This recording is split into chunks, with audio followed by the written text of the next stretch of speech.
suku mulai mateng guys, bukan edukasi tapi berbagai pengalaman ya guys. Awak dewe jadi seorang pemula harus rajin-rajin upload video sing konsisten, ojo bolong-bolong. Awak dewe ki rung dikenali sopo-sopo, beda karo sing para suhu-suhu guys. Upload sithik ngono ki wis nonton ribuan. Awak dewe sebagai pemula ki sing nonton ratusan, 100, 200 wis alhamdulillah.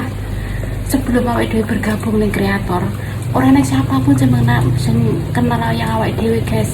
Jadi setelah awak dewe gabung ning sebuah kreator, mulai oke sing mengenali awak dewe. Maka dari itu kita harus konsisten upload video, ojo bolong-bolong. Jadi mengikuti keinginan audien, orang yang ibadah nuruti senengnya awak dewe. Oke, terus tetap berjuang, semangat sampai